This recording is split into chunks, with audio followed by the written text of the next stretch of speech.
Hey guys, Garrett here from iOS Pro today. I'm going to be comparing iOS 16.6 Beta 3 to iOS 17 Beta 1 today. So let's get started.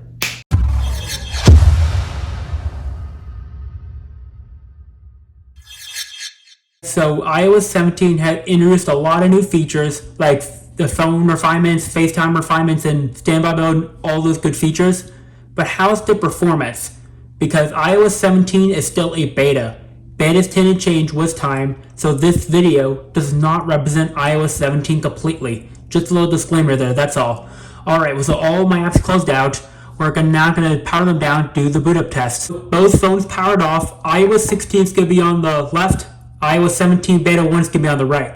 3, 2, 1. So I'm doing this both at the same time. You can see iOS 16 did light up first. So I'm speculating that iOS 16 will boot up first, because with a major beta like iOS 17, it's going to be slow to boot. So yeah, there we go. iOS 16 did come first, and iOS 17 still far behind. And just like that, there's iOS 17. Let me do this off camera. Alright, so iOS 16 did come first. So iOS 17 is slow to boot. Next up, the app launching test. See, I've closed out all my apps on both devices. 13 Pro running iOS 16, 13 Pro Max running iOS 17. First app, settings, exactly the same. App Store, iOS 17 took the win. Podcasts, iOS 16 came first. TV, iOS 16 came first. Reminders, exactly the same. Clock, exactly the same. Camera, exactly the same. Calendar, exactly the same. Next up, Freeform. Even though both came at the same time, iOS 16 finished loading first. Next up, Music. iOS 16 came first. Phone, exactly the same. So some of the apps I did not launch was due to privacy reasons, that's all. Tips. iOS 16 came first, really big on that one. Books. iOS 16 came first. iTunes. iOS 16 came first once again. Files, exactly the same. We get reachability for this next one here. Shortcuts, exactly the same. Translate, let me do that one more time. It's hard to do this on a big screen. Exactly the same.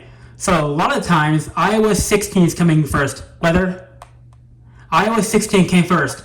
So unlike other speed tests I've done, this is more of a mixed result rather than exactly the same most of the time.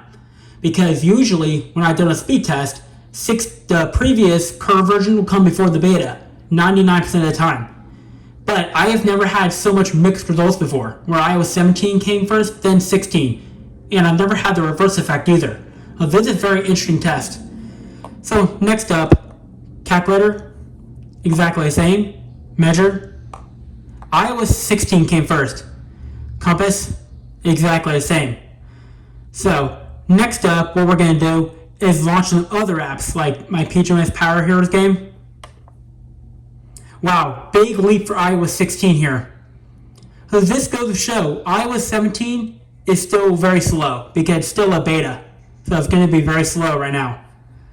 Tempo Run, let me do that again. It's very hard for me to do this on a big screen. Alright, that was exactly the same for Tempo Run. So next up, some web-based applications like Disney Now.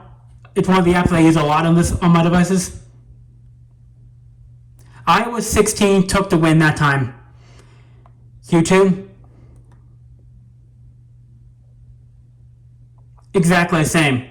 So sometimes iOS 16 comes first, then iOS 17, or it's exactly the same. Mixed results. iMovie, exactly the same. Next up, the web page loading tests. First up, Apple.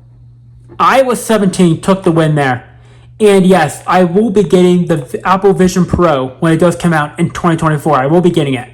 Now I'll do a review on it once I use it and all that, test it out and all that. Next up, the Apple News developer site. Exactly the same there. It's very hard to tell. The Shortcut Gallery link. iOS 16 took a giant win that time. So that is the web page loading test. And now what I'm going to do is run the Geekbench so I can show you guys how it performs with 16 and 17. So let me go ahead and do that now. So back of the Geekbench has finished running, and as you guys see, iOS 17 on the right is a slightly higher than iOS 16 on the left. See, 16 reads 2327 and 5768. iOS 17 reads 2372 and 5887. So there's not much a big gain on iOS 17 just yet. It will get better as the betas go on. You guys see, both phones have nearly the same amount of RAM in them. 5.52 gigabytes of RAM for the 13 Pro and 5.48 for the 13 Pro Max, which is unusual because usually the Plus models have more RAM than the standard sizes, but now it's slightly reversed. And this is also Geekbench 6 as well. Alright, so that is the speed test comparison between iOS 16 and iOS 17. So I would recommend holding off on iOS 17 if you have not updated until beta 3 or beta 4, or maybe even beta 2. Just until Apple fixes some bugs and all that, because I've been experiencing few things. Bad battery life, major overheating, and lots of freezing when it comes to using apps, to the point I have to restart them. That's basically why I say that. You see, my 13 Pro, I still have 25% left. That's where I usually average every day. My 13 Pro Max, before updating, I would average around 50 to 60% of battery before I go to bed. Now I'm averaging around 30 to 20% battery. So it's draining at least 20% more power to 30% more than it did on iOS 16. So less battery life on iOS 17 as of right now, but it will get better with time. So that is it, pretty much it for this video. If you like the video, give videos thumbs up for the video. Peace out.